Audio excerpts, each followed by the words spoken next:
Peace and blessing, everybody. So after I taped a Muslim message piece on Spirit Day, which I posted on October 19th, I've had a few people ask me how to do the hijab style, which I had in there. Now I will be showing you how to do this using this red shawl instead of the shawl that I was wearing for the video. Just note that the only difference is that in the video I'm showing a little bit more of my underscarf and I'm wearing a flower right here. So other than that, this is exactly how I do it. It's not necessary to wear it with the flower or by showing the underscarf. That's really up to everybody. But I will be showing you how to do this very style, so just stay tuned. Peace and blessing, everybody. So just to get started, what I'm wearing is an underscarf with a volumizer in the back, which I'm wearing a little bit low. What you're going to be needing, absolutely, is going to be a shawl. Now this one is not very large, but quite long. And it's a chiffon-y one. Chiffon, whatever fabric, I'm not sure. You're also going to need a bunch of pins. You're also going to need an elastic. Now I'm using these little tiny rubbery elastic bands, which I find at the dollar store. I found that they're great for scarves, like if you're going to be tying a scarf, because they're rubber, they don't slip, and because they have no metal clasp, they're not going to grasp any of the fiber in your scarf, so they actually are quite safe for a scarf without having that slippery feel to them. Because if you have one of those just a regular hair elastic that's covered with fabric, it tends to slip because fabric on fabric somehow does not stay there. So these little elastics are absolutely fantastic, and because they're not too big, you usually don't have to do too many turns on them. Like, you don't have to be extremely tight on the scarf to actually work. And because they are quite, like, there's a lot of elastic in it, unlike the other elastics that you can buy, like just like office elastics that have just a little bit of stretch in them,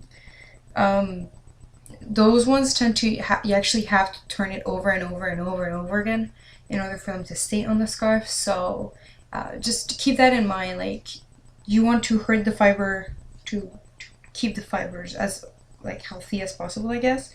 So using these elastics are quite awesome for that. So let's get us started. The very first thing you're going to be doing is just pulling it on your head with one short end and one much longer end.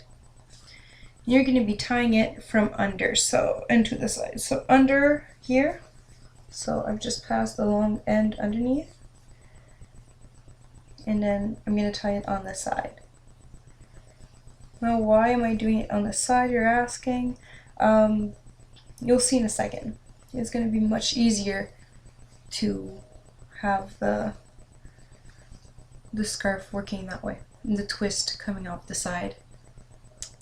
So what you're going to do is just take the long end underneath and over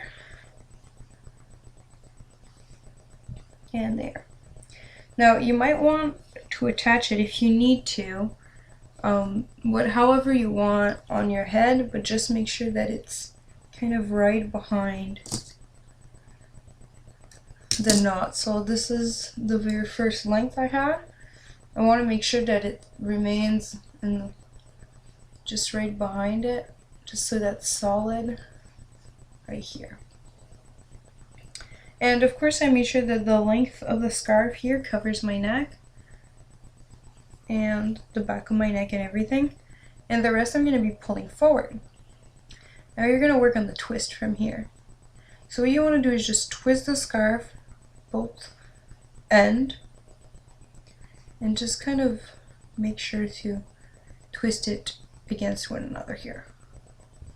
Now if you have pieces like this of fabric, you just want to make sure that they go kind of on the inside so that it don't look like it's flipping away. And then once you've done your little twist, you want to take your elastic, which I've talked about, and then just, there you go. As I said, with these elastics, I don't actually have to do too many turns, so it's kind of perfect.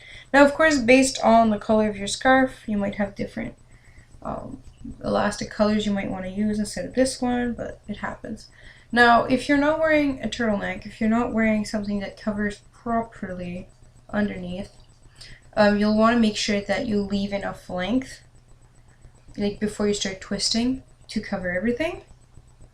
If you're having issues, you might even have to fully clasp it onto your shirt. So use just a straight pin and literally just pin it there if needed. I tend to do that, especially on the side, because sometimes it'll create a little bit of a gap.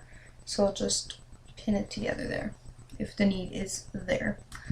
Alright, so that's how to get the beautiful side twist. Now, as I said, you might have to flatten it a little bit or tie it places depending on what you want. But this is how you get the general look for the side twist.